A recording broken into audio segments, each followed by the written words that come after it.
Hey guys, Chef Kendra here, and today we're making the English classic fish and chips.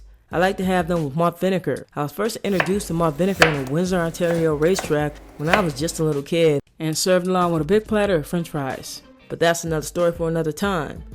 Tartar sauce and hot sauce are also fine choices. Now I've done a video on making french fries and you can go right here to watch it. Now I'm pouring about 2 inches of oil in this pot. This is another time that I deviate from a giant vat of oil. It's just not necessary, and it's a complete waste of oil. And oil is not cheap, son. Well, not the good stuff at least. And I'm going to give them their first fry at about 300 degrees. Remove them from some paper towels to drain, etc., etc. That's all explained in the french fry video. However, in this case, I'm going to fry them once for a few minutes, remove them, and finish them right after our wonderful fish is done. Haddock and cod are traditionally used for fish and chips, but I found that tilapia is an inexpensive choice, at least where I live. I'm cutting a couple of fillets into about 6 pieces. Trivia time. What year was the first fish and chip shop opened in London, England? A. 1860, B. 1778, or C. 1901? Leave your answer in the comments below. I'm going to prepare our batter like a boss. We've got our fish, and we're going to season it in a second. We've got some flour here, and this is going to help our batter stick to the fish. We have some beer and a little milk. In this big bowl, we have some flour, we have some salt, and a little cayenne pepper.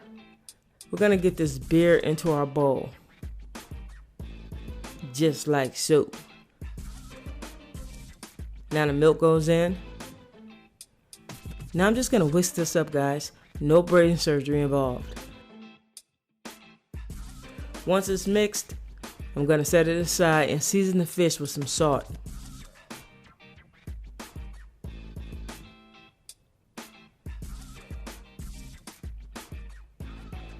And the cayenne pepper.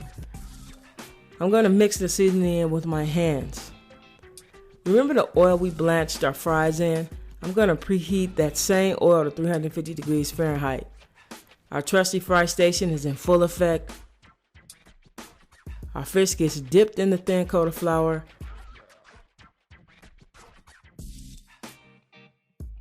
Now I'm dipping it in batter. The thing I want to make sure of is that I let some of the excess batter drip off. Now we gently lower the fish pieces into the oil, line them away from us so we don't splatter ourselves with the hot oil. Don't just drop them in. Do it gently and slowly so they begin to cook before they hit the bottom. Having the correct temperature when you start and gently lowering them prevents sticking, and that means more glorious crunchy coating on our plate. We're going to fry them, turning them once in a while until they develop a beautiful golden brown color and become very crispy. It doesn't take long at all. Then we're going to move them to a cooling rack and sprinkle them with salt and fry the rest of the pieces. Now I'm going to tend to these fry boys, or as the English call them, chips. I'm going to check the temperature and let the oil come back to 350 degrees, and I'm going to finish cooking the french fries until they are crispy and also golden brown in color. I'm going to remove them to a cooling rack. Alright, I'm going to finish with a generous amount of salt. Then I'm going to plate this dish.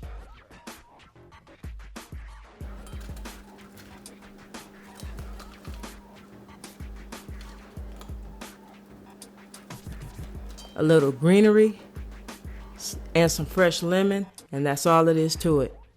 Yo, you can grab the recipe at chefkendra'seasycooking.com. You know I got you. Check out one of my last videos and share them. That's all I have for this week. I'll see you next week. Chef Kendra is out. Peace. The first fish and chip shop in London is considered to have opened in 1860 on Cleveland Street. So if you got 1860, you have the right answer.